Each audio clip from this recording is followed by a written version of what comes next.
오늘 우리에게 주신 하나님의 말씀을 우리 함께 읽도록 하겠습니다. 구약 성경 다니엘서 6장 28절, 우리 한 절 말씀입니다. 다니엘서 6장 28절 한 절 같이 읽겠습니다. 시작. 이 다니엘이 다리오 왕의 시대와 바사 사람 고레스 왕의 시대에 형통하였더라. 아멘. 할렐루야. 우리 한번 인사하시겠습니다. 우리 옆에 또 뒤에 앞에 있는 성도들 축복하면서, 하나님은 항상 오르십니다. 한 번 더 인사하겠습니다. 하나님은 항상 선하십니다. 설 연휴를 지나시고 또 여러분이 사랑하는 가족들, 친지들에게 전했던 복음이 아마 좋은 열매가 맺어지기를 주의 이름으로 축복합니다. 우리 성도 여러분들이 헌금을 해주셔서 캄보디아에 있는 프놈펜 성결교회 성도들한테 저희들이 그 교회가 필요한 마이크, 또 기타, 앰프, 여러 가지 시설들을 저희들이 사드렸습니다. 감사 인사를 보내왔는데요. 우리 한번 이 프놈펜 성결교회 시타 목사님이신데요, 성도들이 여러분께 인사를 전하는데, 지금 시타 목사님이 한국말로 인사를 하셨는데, 제가 가게 되면 저 시타 목사님이 통역을 다 해주십니다. 신학교 강의할 때도 저 목사님이 통역을 다 해주시고, 또 캄보디아 성결교회에 이제 아마 아주 훌륭한 목사님, 아마 또 캄보디아의 성결교회를 전할 수 있는 아주 큰 목사님이 될 수 있는 아주 젊은 목사님인데, 아주 한국말도 열심히 배워가지고 저렇게 통역을 할 만큼 아주 열심히 교회 사역을 잘하고 있습니다. 여러분 헌금해 주신 그 헌금이 이렇게 귀한 교회가 이렇게 좋은 곳에 쓰이게 되어서 다시 한번 감사를 드립니다. 오늘은 다니엘의 삶을 한번 살펴보면서 범사에 형통한 사람이란 칭함을 받으려면 어떻게 해야 되는가, 오늘 말씀을 한번 생각을 하려고 합니다. 오늘 본문에 나와 있는 이 다니엘이라고 하는 사람은 4개의 나라를 살았던 사람이고요, 그리고 정확하게 말하면 다섯 왕을 섬겼던 그런 사람이기도 합니다. 여러분, 4개의 나라 왕이 5번 바뀌었는데도 불구하고 어떻게 형통한 길을 걸었을까? 여러분 참 궁금하지 않습니까? 여러분, 우리나라는 대통령이 5년 임기예요. 5년 임기가 끝나면 그 나라에서 그때 정권을 잡았던 사람이 뭐 장관을 했든지 아니면 어떤 요직을 거쳐갔으면 여러분 남아있는 사람이 없잖아요.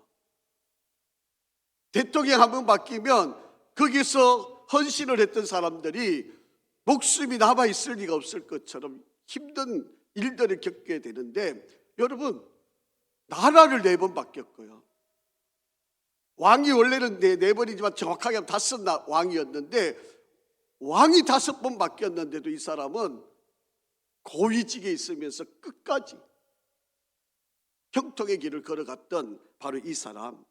도대체 이 사람이 어떻게 살았길래, 어떻게 이 사람이 걸어왔길래 이렇게 형통의 길을 걸었고 목적을 완수하면서 살았던 사람이 되었을까? 범사에 형통한 사람이 되었다. 성경은 그렇게 이 사람을 평가하고 있다라고 하는 것입니다. 여러분, 지금 우리가 보고 있는 사람들, 그리고 우리가 이 땅의 삶을 다 마친 후에도, 또 천국에 가서도 하나님 앞에 섰을 때 범사에 형통한 사람이었다라고 그렇게 칭찬을 받을 수 있으려면 우리는 어떻게 살아야 할까요? 여러분, 그 해답이 다니엘이라고 하는 이 사람을 통해서 살펴보면 잘 나와 있는. 여러분, 오늘 이 다니엘서를 통해서 3가지, 우리가 어떤 일을 하든, 그리고 어떤 시대를 살든, 내가 어떠한 환경에 처하든, 내가 범사에 형통한 매 일들, 매 사건, 매 상황들에서도 내가 형통, 목적을 이루는 그런 삶을 살려면 어떻게 해야 될까? 첫째, 여러분 하나님께로부터 은총을 덧입는 사람이 되어야 한다. 우리가 범사에 형통하려면 하나님께로부터 큰 은총을 덧입어야만 우리가 형통의 길, 아니 범사에 형통한 길을 걸어갈 수 있게 된다라고 하는 것입니다.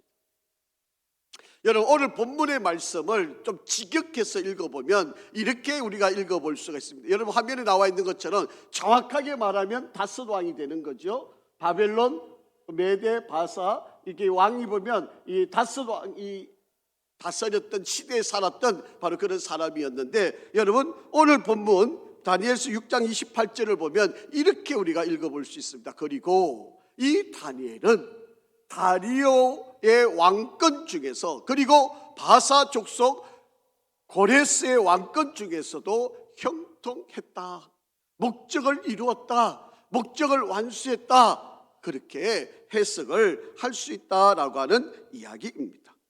여러분, 다니엘이라고 하는 사람이 메데라고 하는 나라의 다리오 왕의 통치 시대, 그리고 바사 페르시아라고 하는 바로 그런 제국의 통치자였던 고레스라고 하는 왕이 다스리는 바로 그런 시대에서도 이런 형통의 길을 걸었다, 그렇게 우리가 이해를 할 수 있다는 거예요. 여러분, 정권이 바뀌었어요. 나라가 바뀌었습니다. 그럼에도 불구하고 다니엘은 형통한 길을 걸었다라고 하는 거예요. 여러분, 다니엘은 이 다니엘입니다.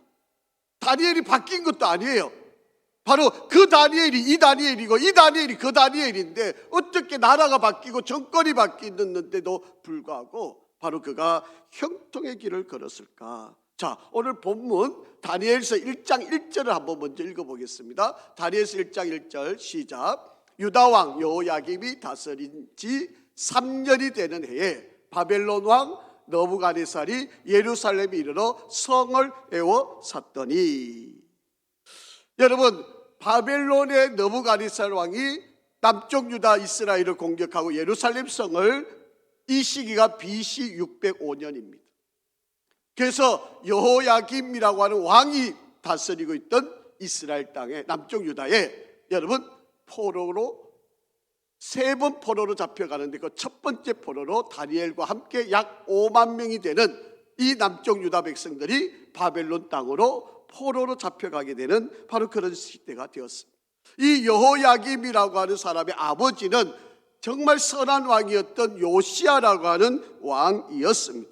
이 요시야는 애국과 전쟁을 하다가 전쟁터에서 죽음을 맞게 되고요, 그 형인 여호아스라고 하는 이가 왕이 되었는데, 이 왕이 애굽 땅으로 포로로 잡혀가게 됩니다. 그래서 여호야김이 왕이 되는데, 이 원래는 이름이 엘리야김이에요.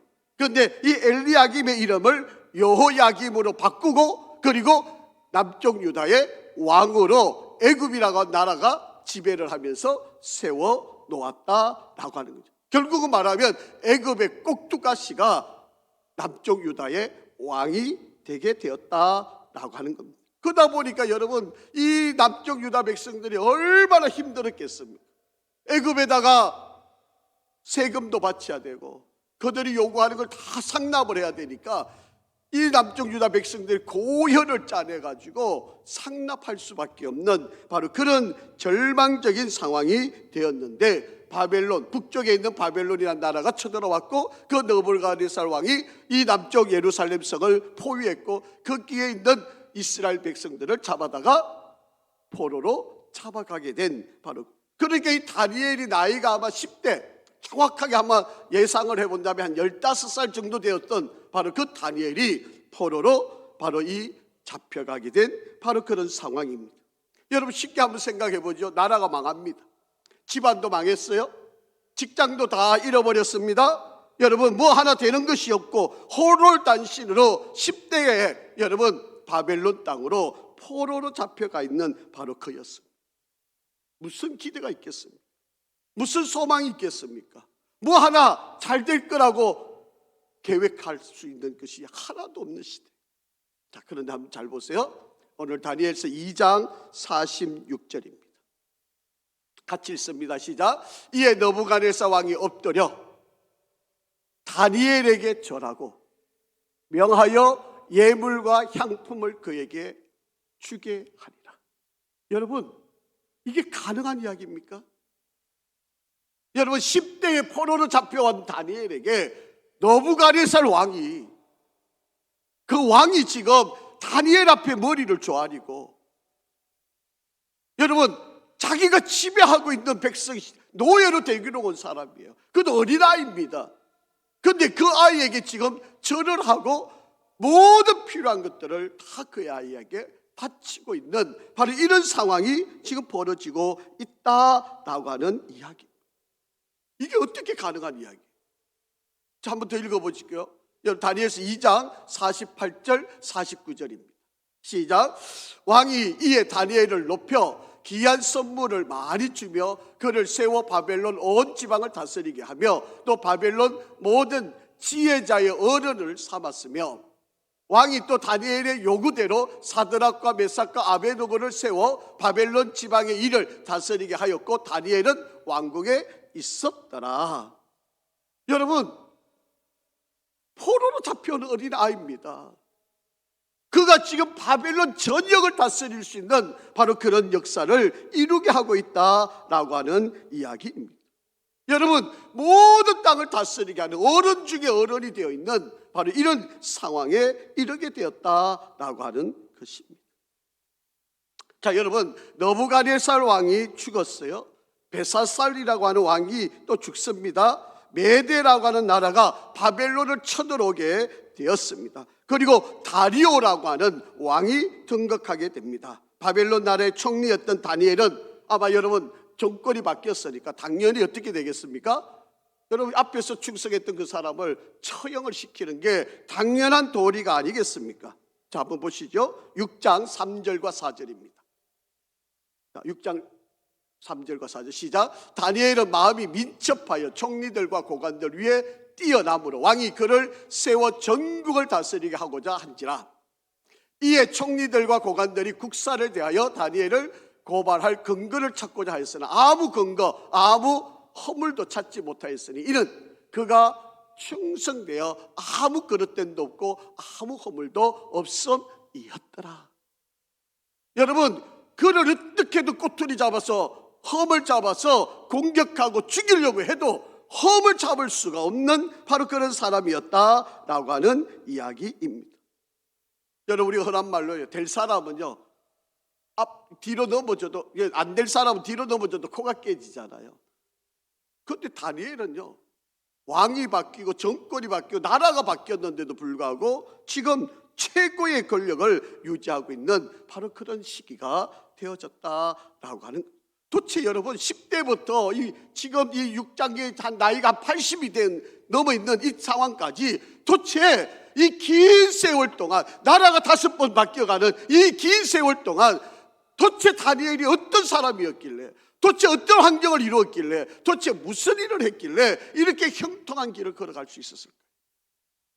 그 답이 성경에 있습니다. 그 답이 오늘 우리들에게 주는 지혜입니다. 자, 10장 11절 한번 읽어보겠습니다. 시작. 내게 이르되 큰 은총을 받은 사람 다니엘아, 내가 네게 이르는 말을 깨닫고 일었으나 내가 내게 보내심을 받았느니라 하더라. 그가 내게 이 말을 한 후에 내가 떨며 일었으니. 그렇게 기록합니다. 여러분, 다니엘을 부를 때 이렇게 이야기합니다. 큰 은혜를 받은 사람 다니엘아. 큰 은혜를 받은 사람 다니엘아. 자, 19절도 한번 보겠습니다. 10장 19절 시작. 이르되 큰 은총을 받은 사람이여 두려워하지 말라. 평안하라. 강건하라. 그가 이같이 내게 말하며 내가 곧 힘이 나서 이르되 내 주께서 나를 강건하게 하셨사오니 말씀하옵소서. 다니엘은 뭐라고 이야기합니까? 큰 은총을 받은 사람이에요. 9장 23절을 한번 보겠습니다. 곧 내가 기도 시작할 점에 명령이 내렸으므로 이제 내게 알리러 왔노라. 너는 크게 은총을 입은 자라. 그런즉 너는 이 일을 생각하고 그 환상을 깨달을지니라. 여러분, 다니엘이 형통할 수 있었던 것, 다니엘이 모든 시대마다 왕들마다 인정을 받을 수 있었던 것은 하나님께로부터 은총을 입은 사람이었다. 은혜를 입었던 사람이라는.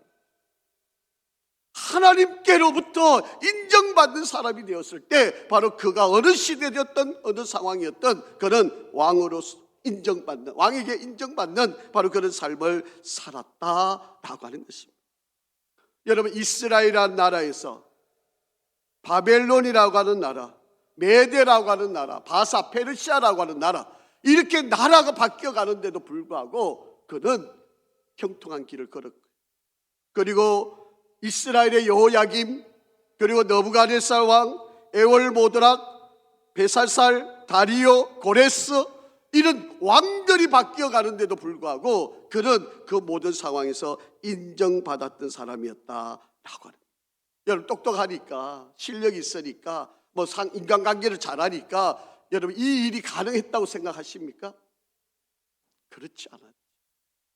하나님께로부터 은총을 입으니까, 하나님께로부터 은혜를 덧입으니까 그는 정권이 바뀌고 나라가 바뀌고 시대가 변해도 인정받고 형통의 길을 걸었다라고 하는 것입니다. 여러분, 저와 여러분이 정말 형통의 길을 걷기를 원하신다면 하나님께로부터 은총을 받아야만 살아갈 수 있다는 것입니다. 여러분, 하나님께로부터 은혜를 덧입기를 주의 이름으로 축원합니다. 하나님의 은혜를, 하나님의 은총을 덧입어야만 우리는 이 세상을 승리하며 나아갈 수 있다라고 하는 것입니다. 자, 다니엘서 10장 16절 17절 한번 보겠습니다. 인자와 같은 이가 있어 어떻게 하신다고요? 내 입술을 만지니라. 내가 곧 입을 열어 내 앞에 서 있는 자에게 말하여 이르되, 내 주여, 이 환상으로 말미암아 근심이 내게 더함으로 내가 힘이 없어졌나이다. 내 몸이 힘이 없어졌고 호흡이 남지 아니하사오니 내 주의 이 종이 어찌 능히 내 주와 더불어 말씀을 할 수 있으리까 하니. 너무 힘들다는 거예요. 내가 너무 지쳐있다는 거예요. 아니, 죽을 것만 같다는 거예요. 여러분, 너무 힘든 상황들을 지금 자기가 갖고 있다는 거예요. 근심이 너무 많다는 거예요. 힘이 쭉 빠졌다는 거예요. 아니, 몸이 이제 나이가 80이 넘었으니까 내 몸이 지금 건강하지 않은 그런 상황, 아니 이제는 호흡이 그냥 끝날 것 같은 바로 이런 상황에 있다라고 하는 이야기입니다. 그런 상황에도 하나님께서, 주님께서 내게 오셔서 내 입술을 만져주시고 은혜를 덧입으니까 이 모든 상황에서도 이겨내고 승리하는 바로 그런 자가 되었다라고 하는 겁니다. 여러분, 너는 큰 은총을 받은 사람이다. 또 사람의 모양과 같은 하나가 나를 만지며 나를 강건하라, 그렇게 말씀을 하셨다는 거 아닙니까? 19절에 보니까 이르되 큰 은총을 받은 사람이여 두려워하지 말라, 평안하라, 강건하라, 강건하라. 그가 이같이 내게 말하며 내가 곧 힘이 나서 이르되 내 주께서 나를 강건하게 하셨사오니 말씀하옵소서. 두려워하지 말라. 왜요? 하나님의 은총을 덧입은 사람. 여러분, 2023년도 정말 우리에게 힘든 시간을 지나야 하는 저와 여러분들에게 하나님의 은총이 덧입혀지면 여러분이 기도하고 여러분이 계획하고 여러분이 소원하는 일들을 넉넉하게 다니엘처럼 이룰 수 있을 줄 믿습니다. 매사에 형통의 길을 걷는 복된 인생을 걸어갈 줄 믿습니다. 두 번째, 매사에 형통한 길을 걸으려면 하나님의 통치, 하나님이 이 세상의 모든 것의 주인, 하나님이 이 땅을 진정으로 다스리시는 분이라는 믿음, 이 신앙을 흔들리지 않아야 된다. 여러분, 다니엘이 살았던 느부갓네살 왕, 베사살 왕, 다리오 왕, 고레스 왕 때에 왜 이가 다니엘이 형통의 길을 걸어갔던 사람이 되었을까? 여러분, 그의 생애를 우리가 가만히 살펴보면요, 단순합니다. 뭐 그렇게 복잡하거나 어려운 일이 전혀 없어요. 아까 앞에서 말씀드렸지만 10대 때 바벨론 포로로 잡혀갔는데 아마 추측해보면 15살쯤 되었을 아주 어린 나이입니다.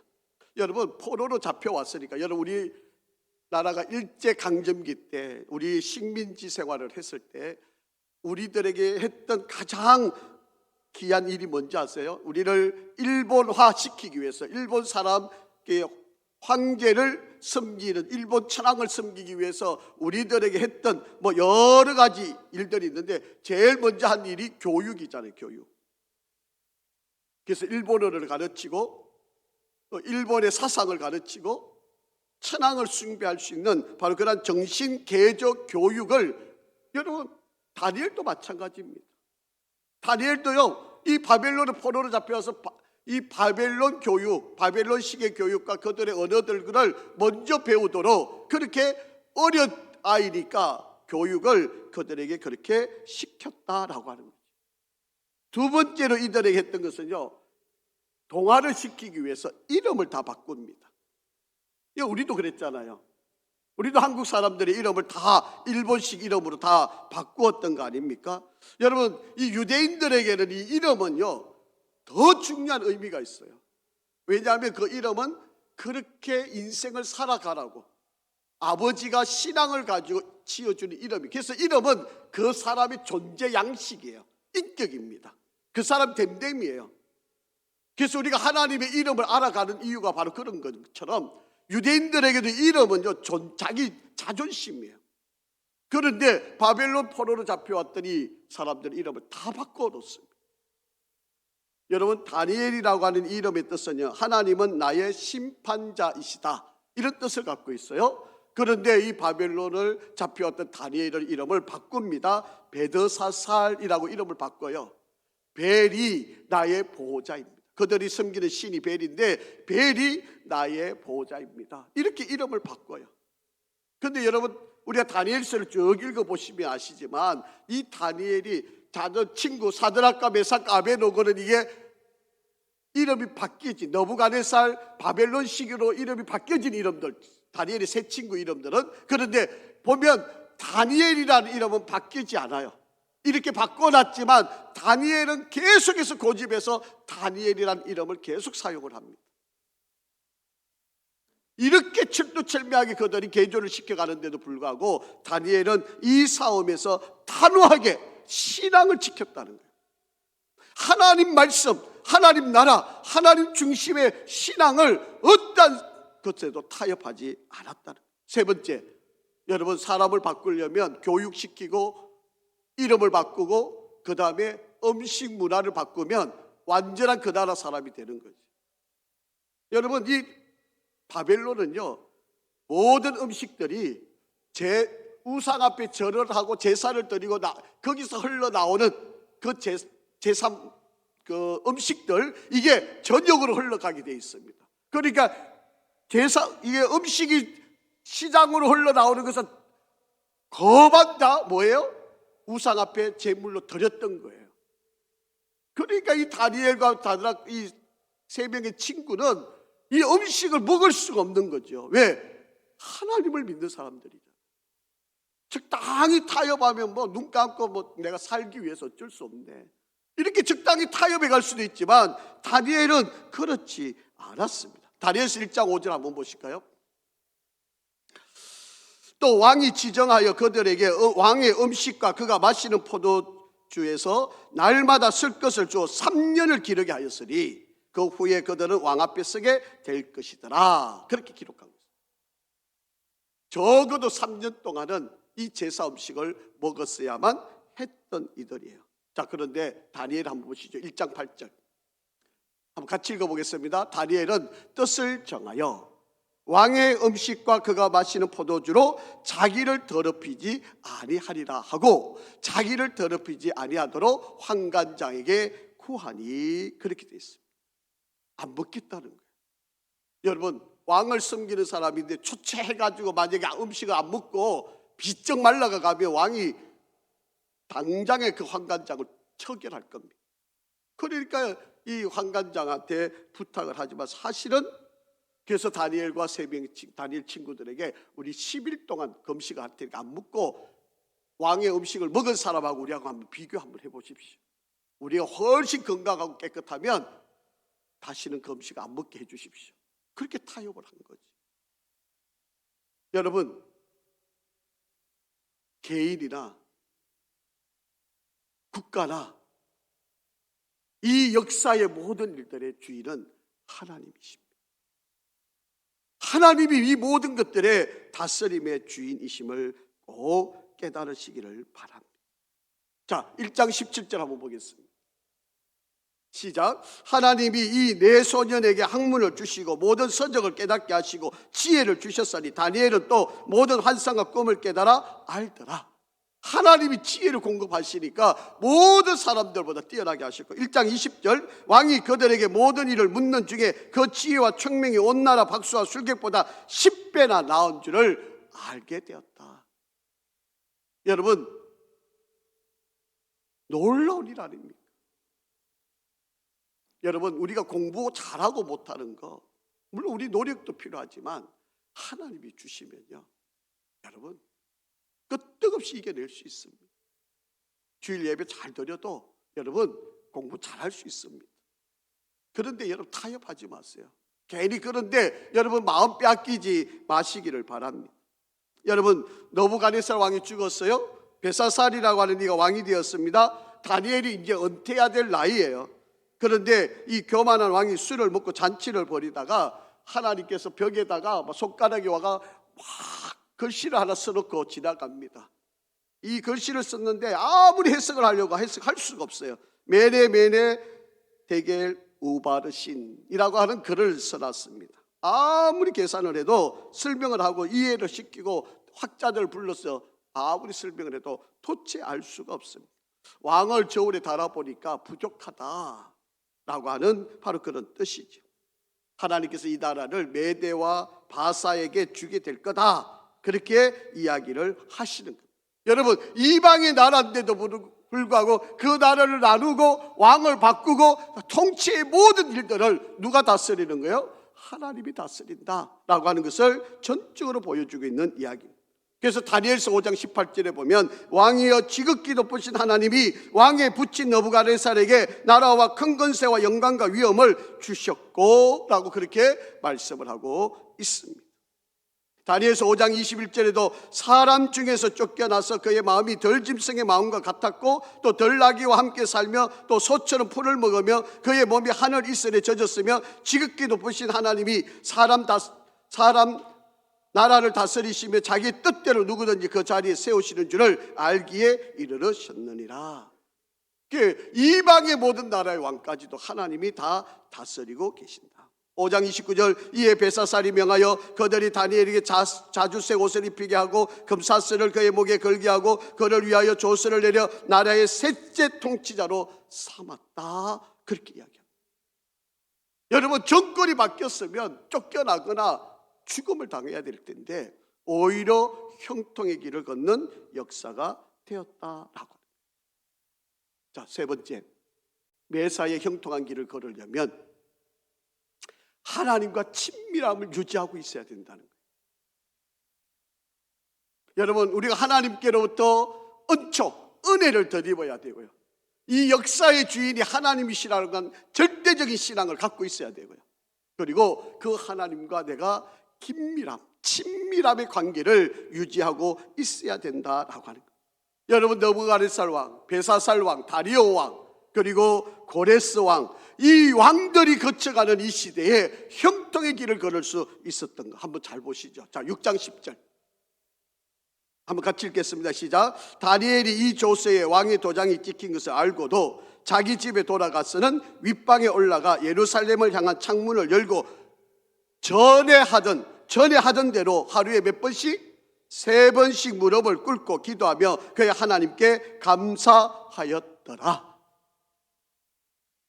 여러분, 하루에 3번씩 자기 예루살렘을 향하여 창문을 열어놓고 하루에 3번씩 기도하는 일을 그는 한 번도 놓치지 않은 바로 그런 사람이었다라고 하는 이야기입니다.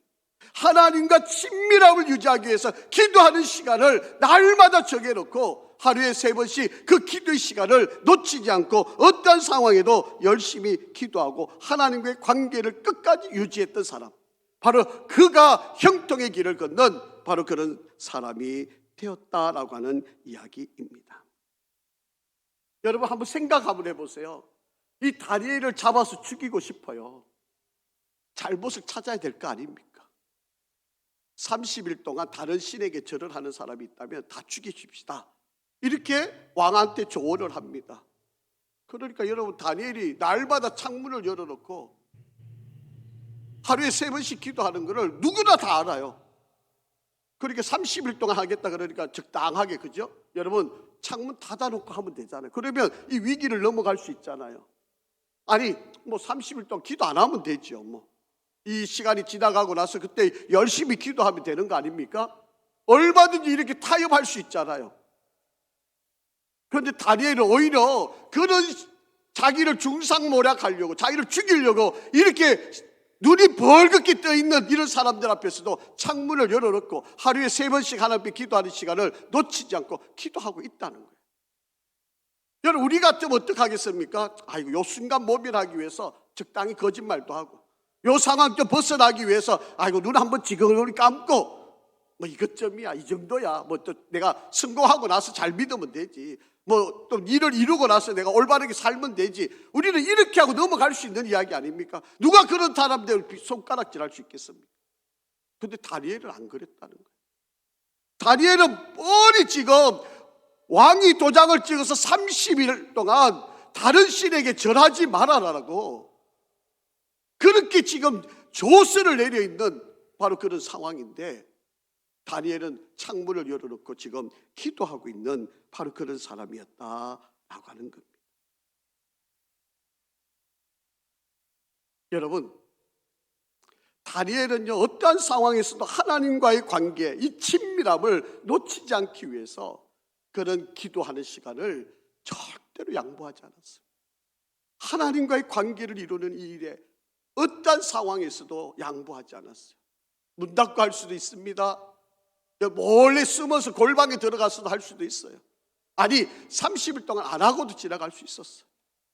그럼에도 불구하고 그는 이 모든 일들을 다 이룹니다. 자, 한번 보시죠. 자, 7절 말씀 한번 보겠습니다. 7절. 나라의 모든 총리와 지사와 총독과 법관과 관원이 의논하고 왕에게 한 법률을 세우며 한 금령을 정할 것을 구하나이다. 왕이여, 그것은 곧 이제부터 30일 동안에 누구든지 왕 외에 어떤 신에게나 사람에게 무엇을 구하면 사자굴에 던져 넣기로 한 것이니라. 여러분, 다니엘을 잡기 위해서 이렇게 모략을 꾸며가고 있는 그런 상황입니다. 그럼에도 불구하고 다니엘은요, 타협하지를 않았습니다. 권력보다 친한 분이 하나님이십니다. 돈보다 친한 분이 하나님이십니다. 명예보다 목숨보다 더 중요하게 여기는 분이 하나님이었습니다. 이것이 다니엘을 평생을 형통의 길을 걷게 만드는 바로 그런 길이었다라고 성경은 우리들에게 말씀하고 있습니다. 여러분, 다니엘이 어떻게 됐을까요? 사자굴에 던짐을 받았어요. 그렇게 하기로 했던 거니까. 그런데 사자굴에서도 살아나게 되었습니다. 그리고 왕이 조서를 내립니다. 여러분, 다니엘이 형통했던 하나님을 믿는 그 모든 하나님을 온 만방에 선포하게 됩니다. 여러분, 기억하십시오. 하나님은 잘 될 때만의 하나님만이 아니십니다. 때로는 내가 장애가 있고, 때로는 내가 실패하고, 때로는 내가 못생겼고, 때로는 가난하고, 권력이 잃었고, 늙었고, 병들어서 우리 곁을 떠나시는 하나님이 아니시다라고 하는 이야기입니다. 잘 될 때만 내 곁에 계시고 내가 어려울 때는 하나님이 안 계시는 그런 하나님이 아니시다라고 하는 겁니다. 다니엘서 7장 한번 읽어봅니다. 다니엘서 7장 22절 시작. 옛적부터 항상 계시니가 와서 지극히 높으신 이의 성도들을 위하여 원한을 풀어주셨고 때가 이름에 성도들이 나라를 얻었도다. 아멘. 여러분, 지극히 높으신 옛날부터 계셨던 그 하나님이 지금 위기 속에 있는 이에게 찾아와서 함께 하시고, 자, 다니엘서 7장 13절입니다. 내가 또 밤 환상 중에 보니 인자 같은 이가 하늘 구름 타고 와서 옛적부터 항상 계신 이에게 나아가 그 앞으로 인도되매. 그렇게 됩니다. 사랑하는 성도 여러분, 세상에서 친구들이 나의 곁을 떠나고 권력과 명예와 젊음과 직장과 건강과 권력이 나의 곁을 떠난다 할지라도 우리 하나님은 옛적부터 항상 우리와 함께 계시는 하나님이심을 믿으시기를 바랍니다. 문제는 내가 육신의 정욕 그리고 안목의 정욕, 이생의 자랑이 나를 형통하게 만들 거라고 생각해서 자꾸 그것에 기웃기웃거리는 게 이게 문제예요. 여러분, 하나님이 너를 은총 입은 자라. 너는 은혜를 덧입은 자다. 역사의 주인이 하나님이시다. 그리고 하나님과 친밀하기 위해서 내가 타협하지 않고 나아가는 바로 그런 삶을 살 때 하나님은 우리를 매사에 형통하게 우리를 인도하신다는 것을 잊지 마시기를 바랍니다. 예루살렘이 망해가고요, 그리고 먼 이국 땅에 포로로 잡혀와 있습니다. 그 70여 년이 다 지나온 이 긴 세월 동안 그가 하나님과 끝까지 친밀하기 위해서 몸부림을 쳤던 사람이 바로 다니엘이었습니다.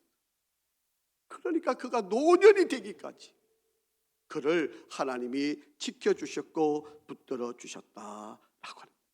자, 얼마나 애를 썼는가 한번 보실까요? 다니엘서 9장 3절입니다. 같이 한번 읽어보실까요? 내가 금식하며 베옷을 입고 죄를 덮어쓰고 주 하나님께 기도하며 간구하기를 결심합니다. 여러분, 다니엘은 매 순간순간마다 내가 죄인입니다. 저는 연약한 자입니다. 너는 안전하지 못합니다. 나는 부족합니다. 늘 하나님 앞에 죄를 덮어쓰고 베옷을 입고 하나님께 기도의 줄을 놓지 않았던 사람입니다. 여러분, 다니엘서 9장 19절 한번 보세요. 주여 들으소서, 주여 용서하소서, 주여 귀를 기울이시고 행하소서, 지체하지 마옵소서. 나의 하나님이여, 주 자신을 위하여 하시옵소서. 이는 주의 성과 주의 백성이 주의 이름으로 일컫는 바 됨이. 하나님 좀 제발 도와주세요. 여러분, 이 기도의 줄을 놓지 않고 일평생 살아왔던 바로 그였었습니다. 자, 이제 마지막 한번 보시죠. 다니엘서 12장 13절 한번 보세요. 너는 가서 마지막을 기다리라. 이는 네가 평안히 쉬다가 끝날에는 내 몫을 누릴 것입니다. 여러분, 얼마나 멋있는 인생입니까? 마지막 목숨이 닿는 순간까지 하나님께서 그에게 주신 사명을 완성하고 가는 이 복된 인생, 이게 바로 다니엘이었어요. 사랑하는 성도 여러분, 저는 한 달 동안 우리 교회 성도들이 2023년도 형통한 길을 걷는 복 있는 인생이 되기를 축복하면서 기도하고 말씀을 전해왔습니다. 험한 인생 될 겁니다. 여러분, 2023년도 쉽지 않을 겁니다. 아마 더 힘든 시간이겠죠. 아마 우리가 예상하지 못한 그런 급변의 시간도 아마 맞이할 수도 있을 겁니다. 아마 개인적으로 아마 여러분에게 정말 고달픈 순간도 올 수 있을 것입니다. 저는 우리 성도들이 이 2023년도를 살아가면서 기쁨과 성령이 충만하여서 여러분이 매사에 형통의 길을 걷는 그런 복 있는 인생길이 되기를 원하면서 한 달 동안 여러분의 인생이 형통하기를 정말 간절히 간구하면서 말씀을 전했습니다. 여러분, 오늘 다니엘을 보면서 하나님께로부터 은혜를 덧입고 역사의 주인이 하나님이심을 확신하고 하나님께 친밀한 이 기도의 줄을 놓지 않은 인생, 그 마지막이 이렇게 아름다운 모습으로 인생을 마칠 수 있는 이 다니엘, 저와 여러분이 되기를 간절히 바랍니다. 정말 후회함이 없이 잘 살았다, 최선을 다했다, 나 후회한 거 없다, 이렇게 우리가 하나님 앞에 써야 되는 거 아니겠습니까? 아버지 하나님, 우리 성도들 형통하게 살다가 마지막 천국에 가서 천국의 영광을 누리는 성도들이 되게 도와주시옵소서. 끝까지 형통한 우리 성도들, 끝날의 영생과 하나님이 주시는 상급을 영광으로 누리는 모든 성도들이 되게 복내려 주시옵소서. 예수 그리스도 이름으로 기도합니다. 아멘.